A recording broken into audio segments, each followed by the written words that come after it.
Chapter 20, Confidential. I don't think I have any words in which to tell the meeting of the mother and daughters. Such hours are beautiful to live, but very hard to describe, so I will leave it to the imagination of my readers, merely saying that the house was full of genuine happiness, and that Meg's tender hope was realized, for when Beth woke from that long, healing sleep, the first objects on which her eyes fell were the little Rose and mother's face. Too weak to wonder at anything, she only smiled, and nestled close into the loving arms about her, feeling that the hungry longing was satisfied at last. Then she slept again, and the girls waited upon their mother, for she would not unclasp the thin hand which clung to hers even in sleep. Hannah had dished up an astonishing breakfast for the traveler, finding it impossible to vent her excitement in any other way, and Meg and Jo fed their mother like dutiful young storks, while they listened to her whispered account of father's state, Mr. Brooks' promise to stay and nurse him, the delays which the storm occasioned on the homeward journey, and the unspeakable comfort Laurie's hopeful face had given her when she arrived, worn out with fatigue, anxiety, and cold. What a strange, yet pleasant day that was! So brilliant and gay without, for all the world seemed abroad to welcome the first snow, so quiet and reposeful within, for every one slept, spent with watching, and a Sabbath stillness reigned through the house, while nodding Hannah mounted guard at the door. With a blissful sense of burdens lifted off, Meg and Jo closed their weary eyes, and lay at rest, like storm-beaten boats, safe at anchor in a quiet harbor. Mrs. March would not leave Beth's side, but rested in the big chair, waking often to look at, touch, and brood over her child, like a miser over some recovered treasure. Laurie, meanwhile, posted off to comfort Amy, and told his story so well that Aunt March actually sniffed herself, and never once said, "I told you so." Amy came out so strong on this occasion that I think the good thoughts in the little chapel really began to bear fruit. She dried her tears quickly, restrained her impatience to see her mother, and never even thought of the turquoise ring, when the old lady heartily agreed in Laurie's opinion that she behaved like a capital little woman. Even Polly seemed impressed, for he called her good girl, blessed her buttons, and begged her to come and take a walk, dear, in his most affable tone. She would very gladly have gone out to enjoy the bright wintry weather, but, discovering that Laurie was dropping with sleep in spite of manful efforts to conceal the fact, she persuaded him to rest on the sofa, while she wrote a note to her mother. She was a long time about it, and, when she returned, he was stretched out, with both arms under his head, sound asleep, while Aunt March had pulled down the curtains, and sat doing nothing in an unusual fit of benignity. After a while, they began to think he was not going to wake till night, and I'm not sure that he would, had he not been effectually roused by Amy's cry of joy at sight of her mother. There probably were a good many happy little girls in and about the city that day, but it is my private opinion that Amy was the happiest of all, when she sat in her mother's lap and told her trials, receiving consolation and compensation in the shape of approving smiles and fond caresses. They were alone together in the chapel, to which her mother did not object when its purpose was explained to her. On the contrary, I like it very much, dear, looking from the dusty rosary to the well-worn little book, and the lovely picture with its garland of evergreen. It is an excellent plan to have some place where we can go to be quiet, when things vex or grieve us. There are a good many hard times in this life of ours, but we can always bear them if we ask help in the right way. I think my little girl is learning this. Yes, Mother, and when I go home I mean to have a corner in the big closet to put my books, and the copy of that picture which I've tried to make. The woman's face is not good, it's too beautiful for me to draw, but the baby is done better, and I love it very much. I like to think he was a little child once, for then I don't seem so far away, and that helps me. As Amy pointed to the smiling Christ-child on his mother's knee, Mrs. March saw something on the lifted hand that made her smile. She said nothing, but Amy understood the look, and, after a minute's pause, she added gravely, "I wanted to speak to you about this, but I forgot it. Aunt gave me the ring today. She called me to her and kissed me, and put it on my finger, and said I was a credit to her, and she'd like to keep me always. She gave that funny guard to keep the turquoise on, as it's too big. I'd like to wear them, Mother, can I?" "They are very pretty, but I think you're rather too young for such ornaments, Amy," said Mrs. March, looking at the plump little hand, with the band of sky-blue stones on the forefinger, and the quaint guard, formed of two tiny, golden hands clasped together. "I'll try not to be vain," said Amy. "I don't think I like it only because it's so pretty, but I want to wear it as the girl in the story wore her bracelet, to remind me of something." "Do you mean Aunt March?" asked her mother, laughing. "No, to remind me not to be selfish." Amy looked so earnest and sincere about it that her mother stopped laughing and listened respectfully to the little plan. "I've thought a great deal lately about my bundle of naughties, and being selfish is the largest one in it, so I'm going to try hard to cure it, if I can. Beth isn't selfish, and that's the reason everyone loves her and feels so bad at the thoughts of losing her. People wouldn't feel half so bad about me if I was sick, and I don't deserve to have them, but I'd like to be loved and missed by a great many friends, so I'm going to try and be like Beth all I can. I'm apt to forget my resolutions, but if I had something always about me to remind me, I guess I should do better. May I try this way?" "Yes, but I have more faith in the corner of the big closet. Wear your ring, dear, and do your best. I think you will prosper, for the sincere wish to be good is half the battle. Now I must go back to Beth.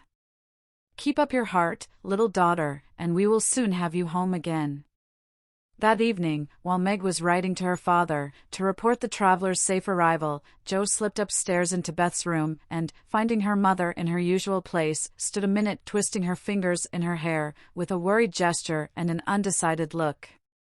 "What is it, dearie?" asked Mrs. March, holding out her hand, with a face which invited confidence. "I want to tell you something, Mother." "About Meg?" "How quickly you guessed." "Yes, it's about her, and though it's a little thing, it fidgets me. Beth is asleep. Speak low, and tell me all about it." "That Moffat hasn't been here, I hope?" asked Mrs. March rather sharply. "No, I should have shut the door in his face if he had," said Jo, settling herself on the floor at her mother's feet. "Last summer Meg left a pair of gloves over at the Lawrences, and only one was returned. We forgot all about it, till Teddy told me that Mr. Brooke had it. He kept it in his waistcoat pocket, and once it fell out, and Teddy joked him about it, and Mr. Brooke owned that he liked Meg, but didn't dare say so, she was so young and he so poor. Now, isn't it a dreadful state of things?" "Do you think Meg cares for him?" asked Mrs. March, with an anxious look. "Mercy me! I don't know anything about love and such nonsense," cried Jo, with a funny mixture of interest and contempt. "In novels, the girls show it by starting in blushing, fainting away, growing thin, and acting like fools. Now Meg does not do anything of the sort. She eats and drinks and sleeps, like a sensible creature. She looks straight in my face when I talk about that man, and only blushes a little bit when Teddy jokes about lovers. I forbid him to do it, but he doesn't mind me as he ought." "Then you fancy that Meg is not interested in John?" "Who?" cried Jo, staring. "Mr. Brooke. I call him John now. We fell into the way of doing so at the hospital, and he likes it." "Oh, dear. I know you'll take his part. He's been good to father, and you won't send him away, but let Meg marry him, if she wants to." "Mean thing. To go petting Papa and helping you, just to wheedle you into liking him," and Jo pulled her hair again with a wrathful tweak. "My dear, don't get angry about it, and I will tell you how it happened. John went with me at Mr. Lawrence's request, and was so devoted to poor father that we couldn't help getting fond of him. He was perfectly open and honorable about Meg, for he told us he loved her, but would earn a comfortable home before he asked her to marry him. He only wanted our leave to love her and work for her, and the right to make her love him if he could. He is a truly excellent young man, and we could not refuse to listen to him, but I will not consent to Meg's engaging herself so young." "Of course not, it would be idiotic." "I knew there was mischief brewing, I felt it, and now it's worse than I imagined. I just wish I could marry Meg myself, and keep her safe in the family." This odd arrangement made Mrs. March smile, but she said gravely, "Jo, I confide in you, and don't wish you to say anything to Meg yet. When John comes back, and I see them together, I can judge better of her feelings toward him." She'll see his in those handsome eyes that she talks about, and then it will be all up with her. She's got such a soft heart, it will melt like butter in the sun if anyone looks sentimentally at her. She read the short reports he sent more than she did your letters, and pinched me when I spoke of it, and likes brown eyes, and doesn't think John an ugly name, and she'll go and fall in love, and there's an end of peace and fun, and cozy times together. I see it all.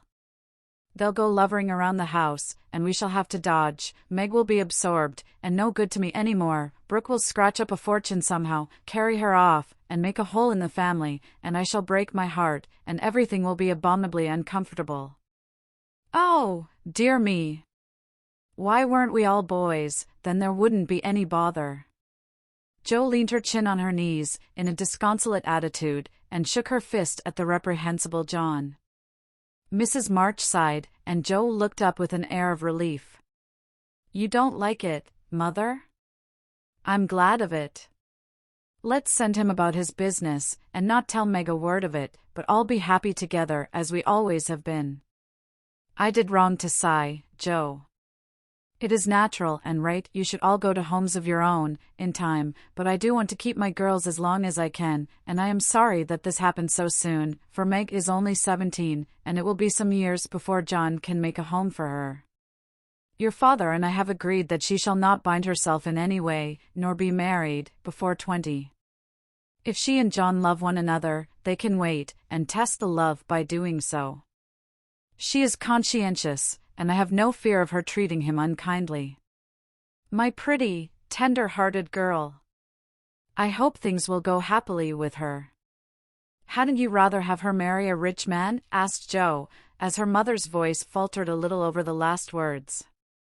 Money is a good and useful thing, Jo, and I hope my girls will never feel the need of it too bitterly, nor be tempted by too much. I should like to know that John was firmly established in some good business, which gave him an income large enough to keep free from debt and make Meg comfortable.